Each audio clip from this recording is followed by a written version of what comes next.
सभी बच्चों को नमस्कार। आप सभी का शक्ति क्लासेस में हार्दिक स्वागत है। तो प्यारे विद्यार्थियों, जैसा कि देख रहे हैं अपने 3-4 चैप्टर्स है जो कंप्लीट हो चुके हैं। आप लोगों ने बहुत अच्छी उसमें तैयारी की है, बहुत अच्छा आपका रिस्पांस रहा है। तो उसी टाइप्स में अपने उसी जोश और जज्बे के साथ, जुनून के साथ आगे बढ़ने वाले हैं और चैप्टर 5 आज शुरू करने जा रहे हैं, जो है अपने पास समांतर श्रेणियाँ यानी अर्थमेटिक प्रोग्रेशन। तो इसमें देखें बच्चों कि ये तो गणित है जो अपनी 10वीं क्लास की जो गणित है उसके शुरुआती चैप्टर चल रहे हैं। तो इसी प्रकार अपने को लगे रहना है, जिस तरह अपनी तैयारी चल रही है इसी जोश जुनून को कायम रखना है। मेरा कहने का मतलब जिंदगी की असली उड़ान अभी बाकी है, आगे अभी और इम्तिहान बाकी है। अभी तो हमने नापी है मुट्ठी भर जमीन, आगे सारा आसमां भी बाकी है। तो बच्चों इसी तरह अपने को चलते रहना है, क्योंकि अपने गणित में एक बहुत अच्छा रिजल्ट देने वाले हैं। आने वाले समय में अपने सबके सामने रिजल्ट जो देंगे उससे अपनी पहचान है वो साबित होने वाली है कि हमने क्या पढ़ा है, क्या आपने तैयारी की है। तो वो शुरुआती चरण अब चल रहे हैं। तो किसी भी तरह से अपने को कमज़ोर नहीं पड़ना है, अपने को लगातार अपनी तैयारी वो जारी रखनी है। तो देखो बच्चों, आज अपने पास समांतर श्रेणियों की मैं यदि बात करूं, अर्थमेटिक प्रोग्रेशन की यदि बात करूं, तो ये पैटर्न है। एक पैटर्न्स की यदि बात करूं यानी प्रतिरूप क्या है कि प्रकृति भी है वो प्रतिरूप की पालन करती है। देखो कैसे, आप कहोगे प्रकृति कैसे करती है। अपने देखते हैं जैसे मधुमक्खी का छत्ता है, उसमें एक पैटर्न होता है, उसके छेद है वो बिल्कुल एक निश्चित रूप से प्रतिरूप के रूप में लगे होते हैं और पैटर्न के कारण वो सुंदर भी लगता है। जैसे मैं यूँ कहूँ सूरजमुखी जो होती है उसका फूल जो होता है वो एक पैटर्न को फॉलो करता है, उसकी जो पंखुड़ियाँ हैं वो एक क्रम में लगी होती है। एक भी पंखुड़ी निकल गई तो आप बता सकते हो यहाँ से एक पंखुड़ी निकल गई है। तो इसी तरह बहुत सी चीज़ें आपको मिल जाएगी जिसमें एक पैटर्न है वो फॉलो होता है। यानी उसमें जैसे मैं यूँ कहूँ कि मक्की का भुट्टा जो होता है उसमें दाने हैं वो एक पैटर्न में लगे होते हैं, बिल्कुल एक सीरीज़ में दाने लगे होते हैं। तो देखो प्रकृति पैटर्न को फॉलो करती है। इसी तरह गणित में भी कुछ ऐसे उदाहरण हैं, जैसे सपोज कीजिए कोई बालिका है, सपोज कीजिए कोई नौकरी लगी है जिसकी आज सैलरी है वो 8,000 रुपये, ठीक है। उसकी सैलरी हर महीने 500 रुपये बढ़ रही है, उसकी सैलरी हर महीने 500 रुपये बढ़ रही है। तो क्या बन जाएगा, देखो पहले महीने उसकी सैलरी है वो 8,000 होगी, फिर उसकी 8,500 हो जाएगी, फिर उसकी 9,000 हो जाएगी, फिर 9,500 हो जाएगी। इस तरह से उसकी सैलरी वो बढ़ती जाएगी, है ना, वेतन बढ़ता जाएगा।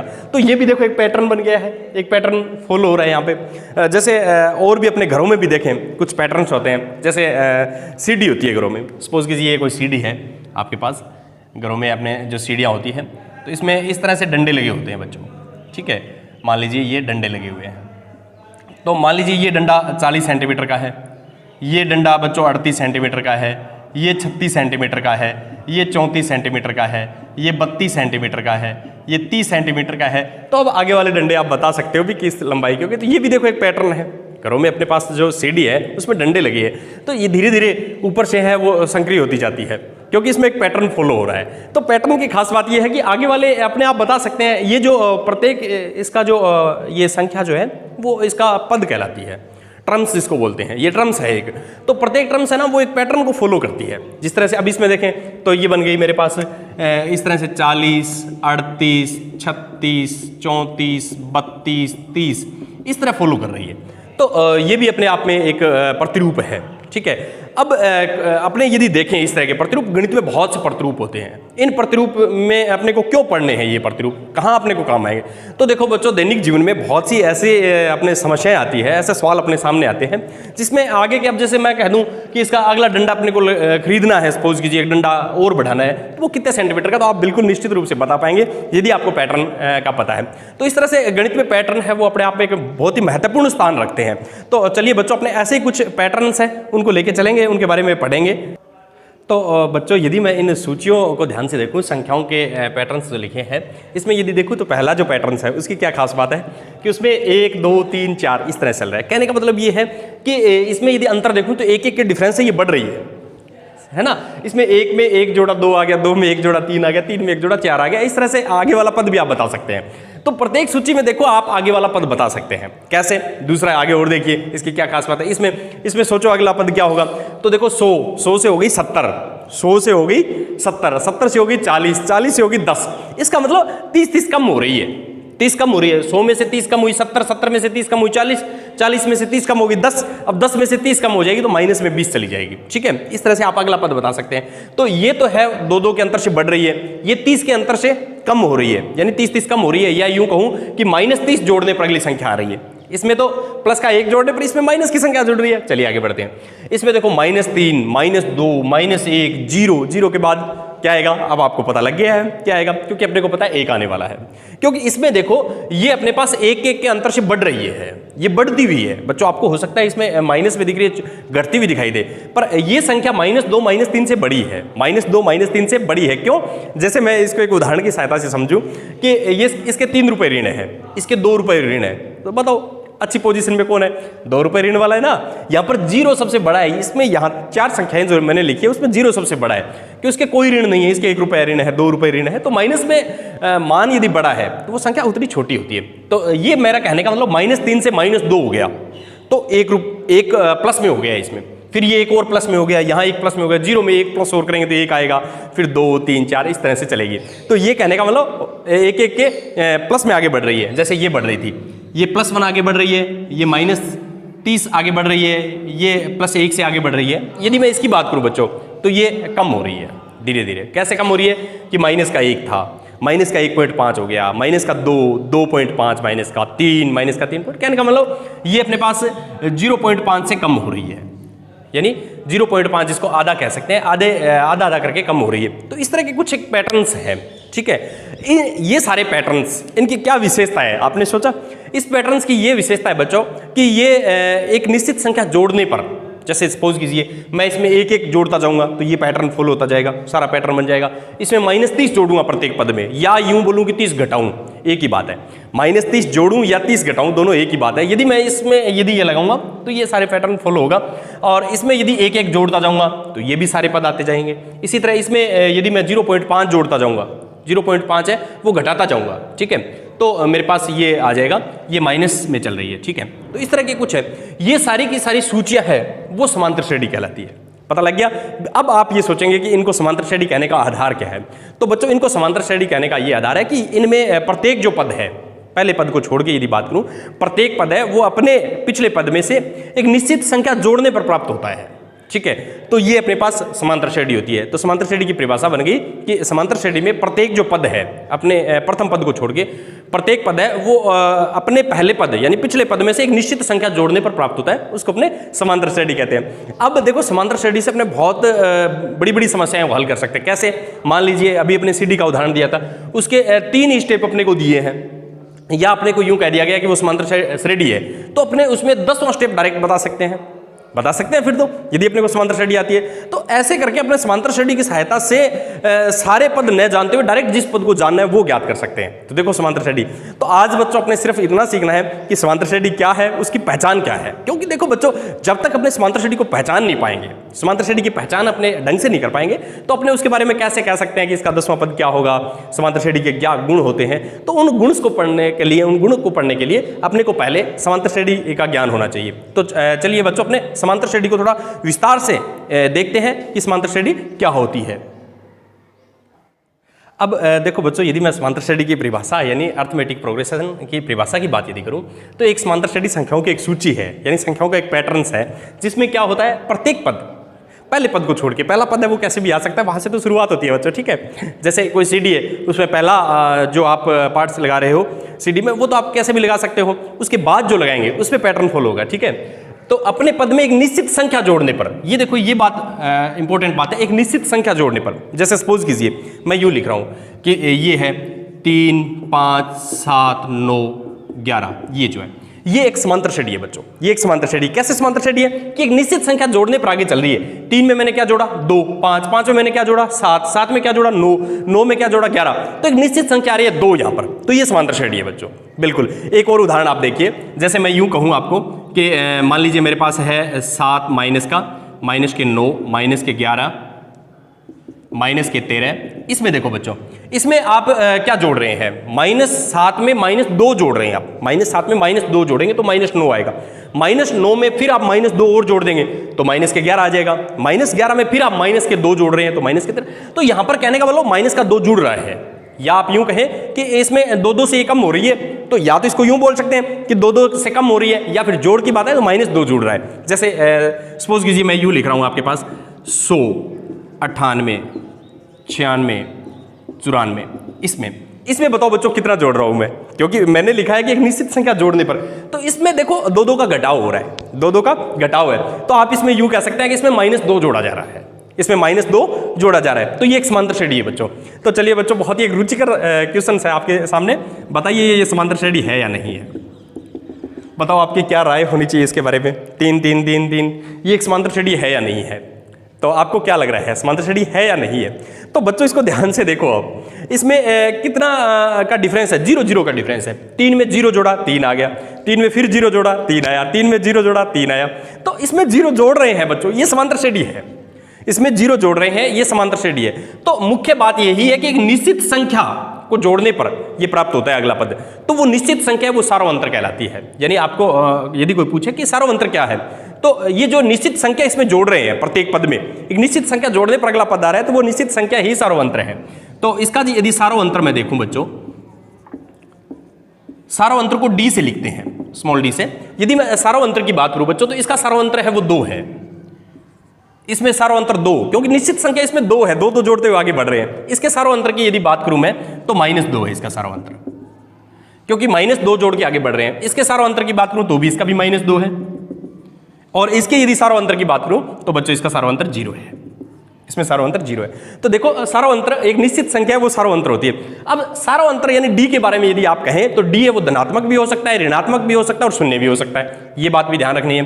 डी का मान जो है, सार्वंतर जो है, ये ध्यान रखना है, सार्वंतर धनात्मक, ऋणात्मक एवं शून्य भी हो सकता है। तो ये शून्य का केस है बच्चों, यहाँ शून्य भी हो सकता है। तो ये सारी की सारी समांतर श्रेणियां हैं अपने पास। तो समांतर श्रेणी की पहचान अपने को पता लगी कि अपने एक निश्चित क्रम में जो आगे बढ़ रही है उसको अपने समांतर श्रेणी कहेंगे। तो ठीक है, ये सारी समांतर श्रेणी है। समांतर श्रेणी में निश्चित संख्या है उसको अपने सार्वंतर कहते हैं, और डी से लिखते हैं। डी है वो धनात्मक हो सकता है, ऋणात्मक हो सकता है, शून्य हो सकता है। एक चीज और है बच्चों, किसी भी समांतर श्रेणी का पहला जो पद है उसको प्रथम पद कहते हैं, और प्रथम पद को ए से लिखते हैं, अपने प्रथम पद को स्मॉल ए से लिखेंगे। तो इस समांतर श्रेणी के लिए यदि मैं ए का मान देखूं तो 3 है, इसके लिए यदि ए का मान देखूं तो -7 है, इसके लिए ए का मान 100 है, इसके लिए ए का मान 3 है। तो ये समांतर श्रेणी की 2 मुख्य बातें होगी, एक तो प्रथम पद की होगी, एक सार्वंतर की होगी, और एक समांतर श्रेणी को पहचान करना भी एक निश्चित संख्या जोड़ने पर ही आगे बढ़ रही है तो वो समांतर श्रेणी है, अन्यथा वो समांतर श्रेणी नहीं है। तो ये मुख्य बातें अपने यहाँ पर चर्चा की है। चलिए बढ़ते हैं आगे की ओर। तो यदि आगे अपने देखें तो अब आते हैं समांतर श्रेणी के प्रकार की बात कि समांतर श्रेणी कितने प्रकार होते हैं। तो बच्चों यहाँ पर यदि अपने देखें तो एपी, समांतर श्रेणी को शॉर्ट में अपने एपी बोलते हैं। एपी 2 टाइप्स की हो सकती है, एक तो होती है परिमित समांतर श्रेणी और एक होती है अपरिमित। अब आपको ये समझना है कि परिमित क्या होती है, अपरिमित जैसे नाम से ही पता चल रहा है, परिमित लिमिटेड, और ये अपरिमित। तो देखिए जैसे मैं यूं लिख रहा हूँ, ये समांतर श्रेणी है, आपको अंतर समझना है मैंने क्या अंतर डाला है इसमें। एक तो ये समांतर श्रेणी है, एक ये समांतर श्रेणी है। मान लीजिए मैं यूं लिख रहा हूँ, एक ये समांतर श्रेणी है, ठीक है, और एक मैं ये समांतर श्रेणी लिख रहा हूं बच्चों, एक मैं ये समांतर श्रेणी लिख रहा हूं। तो इसमें आपको अंतर देखना है, क्या है, क्या डिफरेंस रखा है बताओ। तो बच्चों यदि मैं देखूं तो इस समांतर श्रेणी में केवल 4 ही पद है, इस समांतर श्रेणी में केवल 4 पद है, जबकि इस समांतर श्रेणी में अपने को पदों का कोई पता नहीं है, आगे से आगे बढ़ती जा रही है, कहीं खत्म नहीं हो रही है। इस समांतर श्रेणी की यदि बात करूं तो इस समांतर श्रेणी में 3 6 9 12 करके अंतिम पद 18 है, ये बात कही है इसने, अंतिम पद है वो 18 है। इस समांतर श्रेणी में 3 6 9 12 अंतिम पद का पता नहीं है। तो कहने का मतलब मेरा ये हुआ कि यहाँ पर पदों की संख्या है वो बिल्कुल एक परिमित होती है, निश्चित होती है कि पद है वो कितने होंगे, ठीक है। इसमें पदों का अपने को कोई लास्ट पद नहीं होता, अंतिम पद नहीं होता, इसमें कोई अंतिम पद नहीं होता, और पदों की संख्या अपने पास निश्चित नहीं होती कि इसके पद कितने होंगे। तो जिसके पद निश्चित होते हैं, पदों की संख्या वो निश्चित है, इसमें 10 पद हैं, जैसे इसमें 4 ही पद हैं, तो ये एक परिमित समांतर श्रेणी है।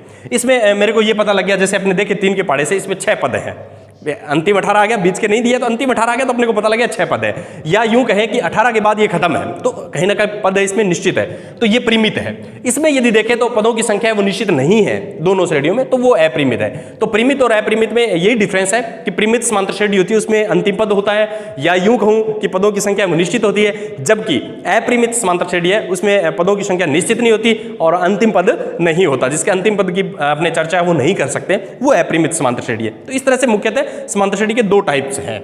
चलिए बढ़ते हैं आगे। तो देखो बच्चों, इसका यदि पहला एग्जांपल्स में देखूं तो एपी यानी अर्थमेटिक प्रोग्रेशन दे रखी है, ये समांतर श्रेणी है। एपी का मतलब ये समांतर श्रेणी है, ये बात निश्चित होगी है कि ये समांतर श्रेणी है। समांतर श्रेणी है वो क्या है, 3/2 है, 1/2 है, माइनस के 1/2, माइनस के 3/2 के लिए प्रथम पद और सार्वंत्र पूछा है। बिल्कुल आसान सा सवाल है। देखो प्रथम पद तो देखते ही आपको पता लग गया होगा कितना आसान सवाल है। तो प्रथम पद क्या होगा बच्चों, आप बता सकते हैं प्रथम पद? तो देखो प्रथम पद को ए से लिखते हैं, तो प्रथम पद तो आ गया बच्चों इसमें 3/2। ये देखो आसान सा है ना, बिल्कुल पहला पार्ट अपना हल हो गया। अब यदि इसके सार्वंत्र की बात करें तो सार्वंत्र क्या है, इन प्रत्येक 2 पदों के बीच का जो डिफरेंस है वो सार्वंत्र है। तो इसमें सार्वंत्र में बच्चों एक बात ध्यान रखनी है, अगले में से पिछला पद घटाना है हमेशा। सार्वंत्र यदि आप याद करें कहीं से भी कोई सा 2 पद उठाए, चाहे आप ये 2 उठाएं, चाहे ये 2, चाहे ये 2, मुख्यतः अपने क्या करते हैं, पहला और दूसरा पद ही उठाते हैं। तो उसमें क्या करना है, दूसरे में से पहला पद घटाना है, वो सार्वंत्र होगा आपका। तो देखिए बच्चों सार्वंत्र क्या है इसका, सार्वंत्र, क्योंकि ये समांतर श्रेणी है, इट मींस इसमें जो सार्वंत्र है वो समान होगा। तो कोई से 2 पद, तो मैं यहां पर दूसरे पद में से पहला पद घटा रहा हूं। ये देखो बच्चों, ये इंपॉर्टेंट बात है कि आपको इसमें से ये पद घटाना है, ये ध्यान देना है। चाहे आप यहां घटाओ तो भी अगले में से पिछला, हमेशा इस तरह से आगे वाले में से पीछे वाला पद घटाना है। तो मैंने दूसरे में से पहला घटाया है, तीसरे में से दूसरा घटा सकते हो, चौथे में से तीसरा घटा सकते हो, हमेशा आगे वाले में से पिछला पद आप घटाएंगे तो सार्वंत्र आएगा। तो चलिए देखो बच्चों, इसमें 2 लघुत्तम आ गया है, तो ये हो गया 1 - 3, तो -2/2 माइनस का 1। तो इसमें सार्वंत्र जो है वो बच्चों माइनस का 1 है और प्रथम पद इसमें 3/2 है। तो बिल्कुल एक आसान सा सवाल अपने सामने था। चलिए देखते हैं अगला सवाल। तो देखो बच्चों, अगला उदाहरण दिया गया है, संख्याओं के निम्नलिखित सूचियों में से कौन कौन सी एपी है। ये कह रहा है कुछ सूची दी गई है, उसमें कौन कौन सी एपी अपने को पहचान करना है। यदि एपी है तो अगले अपने को 2 पद भी लिखने हैं। तो चलिए देखना है कि इसको ये एपी है या नहीं है। तो देखो बच्चों, 4 के बाद आया 10, तो कितना जोड़ा, 6 जोड़ा। 10 में 6 जोड़ा 16 आ गया, 16 में कितना 6 जोड़ा 22 आ गया। तो अपने को पता लग गया ये एपी है। अब अपने इसको कैसे शो करें, कैसे प्रदर्शित करें कि एपी है। तो इसके लिए बच्चों आपको क्या करना है, ये प्रथम पद है, ये दूसरा, ये तीसरा। सपोज कीजिए मैं यूं लिख दूं, ये A1 A2 A3 इस तरह से। तो अपने क्या करेंगे, इनमें ये शो करके दिखाएंगे, ये दिखाएंगे इसमें कि इसमें हर जगह जो अंतर है वो समान है। तो देखिए बच्चों कैसे दिखाया जाता है। पहले पद में से ये हो गया A2, सॉरी ये 3 है, तीसरा पद है और ये चौथा पद है, ठीक है। अब अपने ये दिखाएंगे कि इसमें प्रत्येक 2 पदों का जो अंतर है वो समान है। तो कैसे दिखाना है इसको, कि दूसरे में से पहला पद घटा के दिखा दो, 10 - 4 6। तीसरे में से दूसरा घटा के दिखा दो, 16 में से 10 6। चौथे में से तीसरा घटा के दिखा दो बच्चों, 22 में से 16 6। तो हर बार सार्वंत्र समान है, हर बार सार्वंत्र समान है। तो क्या है, ये एपी है, आता है एपी है। अब एपी है तो अपने को क्या करना है, इसके अगले पद लिखने हैं। तो देखो बच्चों बिल्कुल आसान है, 4 10 16 22। अब अपने को अगले पद लिखने हैं। तो देखो 22 में 6 जोड़ेंगे तो कितना आएगा, 28। 28 में 6 जोड़ेंगे तो कितना आएगा बच्चों, 34। तो ये 2 पद अपने इसके लिख दिए। तो ये है किसी को एपी शो करने का तरीका। किसी में आपने को ये दिखाना हो कि ये एपी है या नहीं है, तो उसको प्रदर्शित करने का तरीका अपने पास ये रहेगा। चलिए अगला सवाल लेता हूं मैं। अगला सवाल है मेरे पास ये, तो ये हो गया, मान लीजिए इसमें ये प्रथम पद है, ये सेकंड है, ये थर्ड है, ये 4 है, इस तरह के पद दे रखे हैं, ठीक है। अब अपने को दिखाना है कि ये एपी है या नहीं है। तो इसके लिए वही तरीका होगा बच्चों, दूसरे में से पहला पद, -1 में से 1 घटाया, माइनस का 2 आ गया। तीसरे में से दूसरा पद, -3 में से -1 घटाया। यहां ध्यान दीजिएगा बच्चों कैसे घटाया जाता है। इसमें ये पद हमेशा अगले में से पिछला पद घटाना है, ये तो बात कंफर्म है ना अपनी। तो देखो बच्चों ये हो गया -3 माइनस माइनस प्लस, देखो -2 आया है। इसमें भी देखो A4 में से A3 घटा के देखते हैं बच्चों, -5 में से -3 घटाते हैं, तो -5 माइनस माइनस प्लस माइनस का 2। तो हर जगह मैं देख रहा हूं कि सारा अंतर है वो समान आ रहा है, अंतर है वो समान आया। तो ये एपी है, आता है, यह एपी है। यदि ये एपी है तो अपने को अगले पद लिखने हैं। तो अब तो आप समझ गए होंगे बच्चों कैसे लिखेंगे, -1 -3 -5। अब देखो बच्चों 1 -1 -3 -5 -7, ठीक है। तो ये लो -7 -9, अगला पद भी लिख सकते हो आप, तो आप -11 -13, इस तरह से ये चलता रहेगा। तो बच्चों इस तरह अपने को पहचान करनी होती है। तो मुख्य बात फिर मैं आपको याद दिला दूं, इसमें क्या है कि हमेशा अगले पद में से पिछला पद घटाना है। ये बात आपको ध्यान देनी है बच्चों, इंपॉर्टेंट बात यही रहेगी कि हमेशा देखो मैंने दूसरे में से पहला घटाया, तीसरे में से दूसरा घटाया, चौथे में से तीसरा घटाया, इस तरह हमेशा आपको अगले में से पिछला पद घटाना है। ये मूल मंत्र आप इसका याद रखेंगे तो आप अच्छी तरह से इसको समझ पाएंगे। चलिए बढ़ते हैं आगे। तो देखो बच्चों, मैं यदि अगला सवाल इसमें तीसरा पार्ट से ले लूँ तो मेरे पास है -2 2 -2 2 -2, इस तरह चल रही है। अब ये पैटर्न तो है एक, ठीक है, एक सूची तो है ये, पर आपको ये चेक करना है कि ये समांतर श्रेणी है या नहीं है, एपी है या नहीं है। तो एपी चेक करने के लिए बच्चों वही तरीका अपने पास, दूसरे में से पहला पद, तीसरे में से दूसरा। अपने ये देखेंगे डिफरेंस हर बार समान आया, जब तक समान आ रहा है तब तक सभी पदों के लिए अपने चेक करेंगे। जहाँ अपने देख लेंगे कि बिगड़ गया बैलेंस तो अपने वहाँ छोड़ देंगे, एपी नहीं होगी वो। चलिए शुरू करते हैं इसको। तो देखो बच्चों, ये है दूसरे में से पहला पद, यानी इन दोनों का डिफरेंस कर रहा हूं मैं। तो 2 में से -2 घटा दिया तो 2 + 2 आ गया बच्चों 4, इन दोनों का डिफरेंस है 4। चलिए अब इन दोनों की बात करता हूं मैं। तो मेरे पास है तीसरे में से दूसरा पद, तो -2 में से 2 घटाता हूं बच्चों, तो ये आ गया -4। तो यहीं से पता लग गया भी एक बार तो डिफरेंस 4 आ रहा है, एक -4 आ रहा है, तो ये एपी नहीं है। आता है एपी नहीं है। क्यों नहीं है? क्योंकि अपने पास जो अंतर जो आ रहा है वो समान नहीं है। एक बार 4 आ रहा है, एक बार -4 आ रहा है। थोड़ा सा इसके जो ऋणात्मक घटाव है यानी पूर्णांकों के घटाव है उनको आप ध्यान से करेंगे, ठीक है। अब देखिए आगे बढ़ते हैं, अगला सवाल लेते हैं। इसमें यदि देखूं तो बच्चों पहले इन दोनों का घटाव करके देखूंगा, फिर इन दोनों का, फिर इन दोनों का, फिर इन दोनों का, इस तरह से अपने चलेंगे आगे, ठीक है। अंतर चेक करेंगे। तो देखो दूसरे पद में से पहला पद घटा रहा हूँ, 1 में से 1 0, तीसरे में से दूसरा घटा रहा हूं बच्चों, फिर 1 में से 1 0। यहां तक तो अपने को ये लग रहा है एपी है। चलिए कोई बात नहीं, सभी पदों के लिए चेक करें, क्योंकि एक अंतिम पद भी यदि बैलेंस में नहीं है तो एपी नहीं होती बच्चों। तो देखिए बच्चों, अब आगे अपने चलते हैं। चौथे में से तीसरा घटाता हूं, चौथे में से तीसरा घटाया, 2 में से 1 घटाया 1, तो यहां पर अंतर है वो समान नहीं है। तो आप क्या कहेंगे बताओ, ये एपी है या नहीं है? तो बच्चों ये कभी एपी नहीं है, अतः एपी नहीं है। तो इस तरह से यदि अपने देखे बच्चों तो अपने को ये पता चलता है कि समांतर श्रेणी है, उसकी पहचान कैसे करनी है, भी अपने को प्रदर्शित करके दिखाना हो, उसको विवरण देना हो, तो कैसे अपने ये समझा पाए कि ये समांतर श्रेणी है या नहीं है। तो चलिए बच्चों, अब आपके लिए भी एक छोटा सा सवाल है जिसका आंसर आपको कमेंट बॉक्स में देना है, सिर्फ यस और नो लिख करके। क्वेश्चन है आपके सामने ये है कि बताइए 5 का जो पहाड़ा होता है, 5 10 15 20 25 30 35, ये 5 का जो पहाड़ा है वो एपी है या नहीं है? यदि है तो आप कमेंट्स बॉक्स में यस लिखेंगे, अन्यथा नो लिखेंगे। तो इसी वीडियो के कमेंट्स बॉक्स में लिखना है जिससे मैं आपका आंसर वो समझ सकूं।